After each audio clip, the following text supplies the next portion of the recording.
ছোলার ডাল দিয়ে হাড় সহ গরুর গোস্ত রেসিপিটা আজকে শেয়ার করব। অসম্ভব মজার একটা রেসিপি। আমি একটু মানে ঘন করে এটা তৈরি করেছি, বেশি পাতলা রাখিনি। এভাবে রুটি রুটি পরোটা যে কোনো কিছুর সাথে খেতে পারবেন। চলুন রেসিপিটা শেয়ার করি। এখানে আমি প্রায় 1 কিলো হাড় আর চর্বি সহ গরুর গোস্ত নিয়েছি। এখানে আমি হাফ কাপের মতো পেঁয়াজ কুচি দিয়ে দিয়েছি।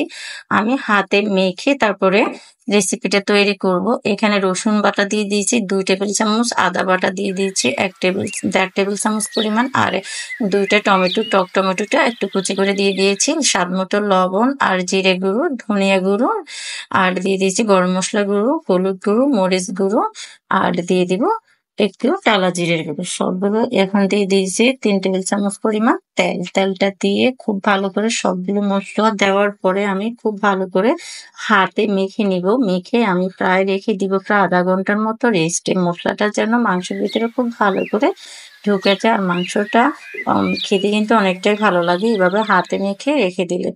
আমার হাতে মেখে রেখে দেওয়ার পর প্রায় 1 ঘন্টা পর আমি ফিরে এসেছি। দেখেন এই মাংসগুলোকে আমি এখন চুলাতে বসিয়ে দিব একটা কড়াইতে নিয়ে। খুব ভালো করে অবশ্যই মেখে নিতে হবে, তাহলে প্রত্যেকটা মাংসের টুকরোর মধ্যে মশলাটা খুব ভালো করে মিশে যায়। এখন আমি একটা কড়াইতে নিয়ে তারপরে চুলাতে বসিয়ে তারপর রান্না করে নিব।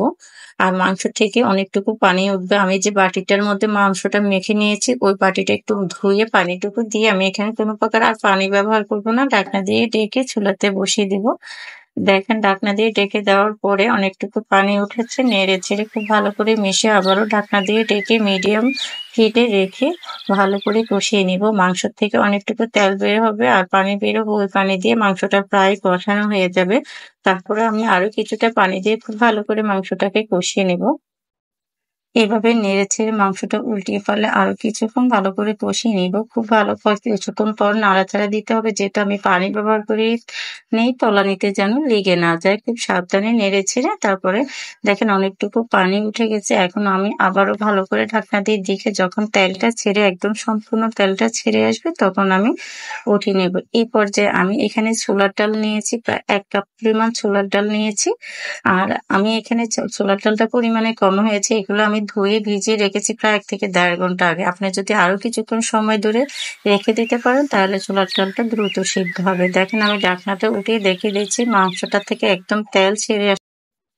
এই পর্যায়ে খুব ভালো করে নেড়ে ছেড়ে তারপরে আমি পর্যাপ্ত পরিমাণ পানি দিয়ে প্রায় 40% পর্যন্ত মাংসটাকে সিদ্ধ করে নেব। যেহেতু আমি আগে কোনো প্রকার পানি ব্যবহার করিনি, এখন মাংসটা দেখতে কত লোভনীয় লাগছে।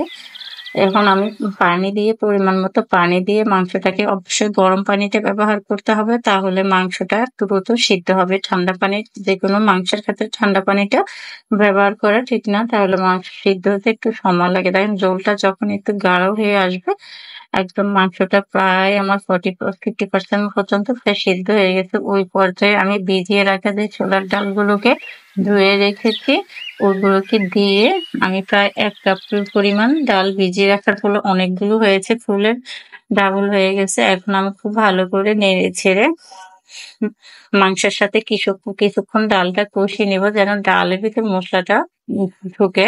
এরকম নেড়ে ছেড়ে আবারও ঢাকনা দিয়ে কিছুক্ষণ আমি ডালটাকে কষিয়ে নেব।